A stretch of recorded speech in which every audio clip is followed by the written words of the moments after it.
Hi friends. இன்றைக்கி ஒரு 3 stocks under 200 rupees ரேஞ்சில் பார்க்கலாம். ஃபஸ்ட்டு வந்து Union Bank of India. Buy price வந்து பார்த்திங்கன்னா ரூ. 149. நியர்பை டார்கெட் வந்து 160 ருபீஸ், ஸ்டாப் லாஸாக 143 ருபீஸ் வச்சுக்கலாம்.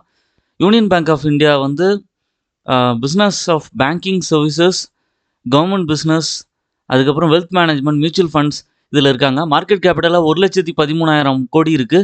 கரண்ட் ப்ரைஸ் வந்து ரூ. 149. 52 வீக் ஹையான ரூ. 159 பக்கத்தில் ட்ரேட் ஆகிட்டு இருக்கு. ஸ்டாக்கோட பி 6.14. டிவிடெண்ட் ஈல்டாக 3.19% கன்சிஸ்டண்ட்டாக கொடுத்துட்ருக்காங்க. ரிட்டர்ன் ஆன் ஈக்விட்டி 17% இருக்குது. சார்ட் பேட்டர்னில் வந்து பார்த்திங்கன்னா மே மாதத்துலேருந்து கன்சிஸ்டண்ட்டாக ஏற ஆரம்பிச்சிருக்கு. ஒரு 110 ருபீஸ் ரேஞ்சில் இருந்தது, இப்போ நியர்லி 150 ருபீஸ் வரைக்கும் ஏறி இருக்குது. இந்த 150 ருபீஸ் ரேஞ்சில் வரும்போதுமே பார்த்திங்கன்னா நிறையா அவங்களுக்கு ப்ரமோட்டர் ஹோல்டிங், ஃபாரின் இன்வெஸ்டர்ஸ் ஹோல்டிங்லாம் இன்க்ரீஸ் ஆகிருக்கு. ஸ்டாக்கோட ப்ளஸ் பாயிண்ட்ஸ் வந்து good dividend yield 3.19%, good profit growth 50.7% CAGR over last 5 years இருந்திருக்கு. இவங்களோட கேபிட்டல் ரெக்யர்மெண்ட் வந்து ரெடியூஸ் ஆகிருக்கு. நெகட்டிவ் சைடில் லோ இன்ட்ரெஸ்ட் கவரேஜ் ரேஷியோ இருக்குது. லைபிலிட்டிஸ் கொஞ்சம் 6 lakhs crore இருக்குது. அது company might be capitalising the interest cost. இது வந்து கொஞ்சம் கான்ஸாக பார்க்கப்படுது. குவார்ட்டர்லி ரிசல்ட்ஸில் ரெவன்யூ வந்து 19,000 crores-லேருந்து 26,000 crores பக்கம் இன்க்ரீஸ் ஆகிருக்கு. நெட் ப்ராஃபிட் வந்து 1,853 கோடியிலேருந்து 4,400 கோடி பக்கம் இன்க்ரீஸ் ஆகிருக்கு, which is good. Profit and loss ஸ்டேட்மெண்ட்டில் நெட் ப்ராஃபிட் வந்து உங்களுக்கு 1,687 கோடியிலேருந்து அவங்க 18,000 கோடி பக்கம் மெயின்டைன் ஆகிட்டுருக்கு, which is huge numbers.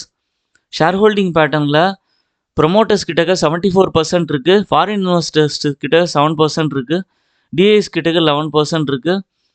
Number of share holders 9,50,000 பக்கம் மெயின்டைன் ஆகிட்டுருக்காங்க. இதுக்கடுத்த ரெண்டாவதாக பார்க்க போகிற ஸ்டாக் வந்து Gujarat Pipavav port. Buy price வந்து 167 ருபீஸ், நியர் டேர்ம் டார்கெட் வந்து 178 ருபீஸ், ஸ்டாப் லாஸாக 159 வச்சுக்கலாம்.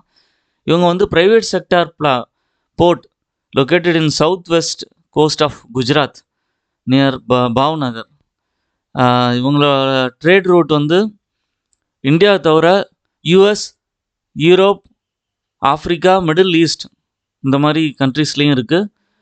இந்த கம்பெனியோட மார்க்கெட் கேபிட்டல் வந்து பார்த்திங்கன்னா 8,000 கோடி, கரண்ட் ப்ரைஸ் 167, 52 வீக் ஹை வந்து 203 ரூபா இருக்குது. ஸ்டாக்கோட பி 20, டிவிடெண்ட் ஈல்டாக 4.92% கன்சிஸ்டண்ட்டாக கொடுத்துட்ருக்காங்க. ரிட்டர்ன் ஆன் ஈக்விட்டி 19% இருக்குது, விச் இஸ் குட். ஸ்டாக்கோட ப்ரைஸு ஒரு மார்ச் மாதத்துலேருந்து கன்சிஸ்டண்ட்டாக ஏற ஆரம்பிச்சிருக்கு. அரௌண்ட் 125 ருபீஸில் இருந்தது வந்து இப்போது 167 ருபீஸ் பக்கம் இன்க்ரீஸ் ஆகிருக்கு. இதோட பாசிட்டிவ் சைடு வந்து கம்பெனி வந்து ஆல்மோஸ்ட் டெப் ஃப்ரீ, டிவிடெண்ட் ஈல்டாக 4.92% மெயின்டைன் பண்ணுறாங்க. நெகட்டிவ் சைடில் புவர் சேல்ஸ் க்ரோத் இருக்குது, கொஞ்சம் 6% ஓவர் பாஸ்ட் 5 இயர்ஸ். அதுதான் கொஞ்சம் நெகட்டிவாக பார்க்கப்படுது. குவார்ட்டர்லி ரிசல்ட்ஸில் சேல்ஸ் வந்து 207 கோடியிலேருந்து 250 கோடி பக்கம் மெயின்டைன் ஆகிட்டுருக்கு. நெட் ப்ராஃபிட் வந்து 58 crores-லேருந்து 109 crores பக்கம் இன்க்ரீஸ் ஆகிருக்கு. ப்ராஃபிட் அண்ட் லாஸ் ஸ்டேட்மெண்ட்டில் நெட் ப்ராஃபிட் வந்து 192 crores-லேருந்து நியர்லி 400 crores பக்கம் வந்திருக்கு, ஆல்மோஸ்ட் டபுள் ஆகிருக்கு, which is good. Share holding பேட்டர்னில் ப்ரொமோட்டர்ஸ் கிட்டக்க 44% இருக்குது, எஃப்ஐஎஸ் கிட்டக்க 19% இருக்குது, டிஐஎஸ் கிட்டக்க 15% இருக்குது. நம்பர் ஆஃப் ஷேர் ஹோல்டர்ஸ் வந்து இன்க்ரீஸ் ஆகி 2,50,000 பக்கம் மெயின்டைன் ஆகிட்டு இருக்காங்க, விச் இஸ் குட். மூணாவதாக பார்க்க போகிற ஸ்டாக் வந்து Tata Steel Limited. Buy price வந்து 182 ருபீஸ், நியர் டேர்ம் டார்கெட்டாக 193 ருபீஸ் வரைக்கும் போக வாய்ப்பு இருக்குது. ஸ்டாப் லாஸாக 176 ருபீஸ் வச்சுக்கலாம். இவங்க வந்து leading steel sector company, steel manufacturing from mining and processing of iron இந்த பிஸ்னஸில் இருக்காங்க. இவங்க வந்து கெப்பாசிட்டி வந்து இன்க்ரீஸ் பண்ணி 13 மில்லியன்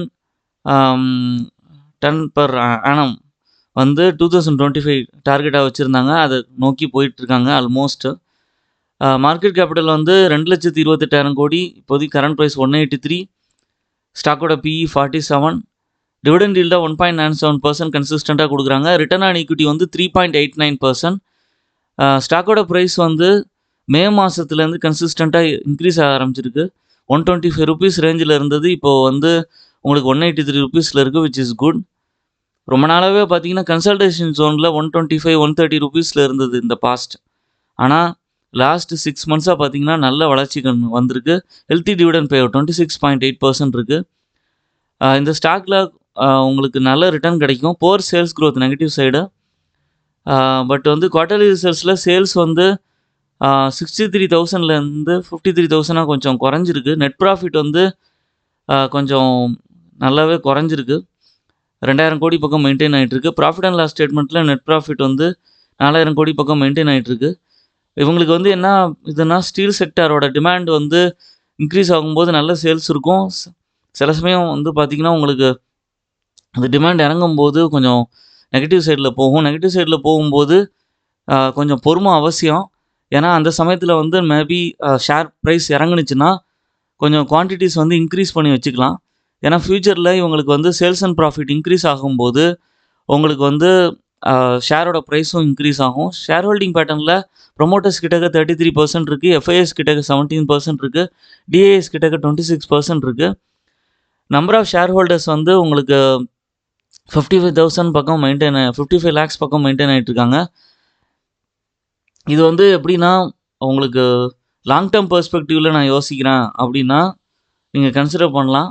ஷார்ட் டேர்மில் டார்கெட் கொடுத்துருக்கேன்னாலும் பை அண்ட் டிப் ஸ்ட்ராட்டஜியில் இந்த ஷேரை வந்து நீங்கள் அக்யூமுலேட் பண்ணலாம். மற்ற ஷேருமே ஸ்விங் ட்ரேடிங்க்கு ஏற்ற ஸ்டாக்கு, லாங் டேர்முக்கும் ஏற்ற ஸ்டாக்கு. மெயினாக வந்து டாடா ஸ்டீல் வந்து லாங் டேர்முக்கு ஏற்ற ஸ்டாக்கு. ஓன் அனாலிசிஸ் பண்ணிவிட்டு பர்ச்சேஸ் பண்ணுங்கள். நான் இப்போ சொன்னது எல்லாமே இன்ஃபர்மேஷன் பர்பஸ்க்கு தான். என்னோடய சேனலை சப்ஸ்கிரைப் பண்ணுங்கள், லைக் பண்ணுங்கள், எல்லா வீடியோஸும் பாருங்கள்.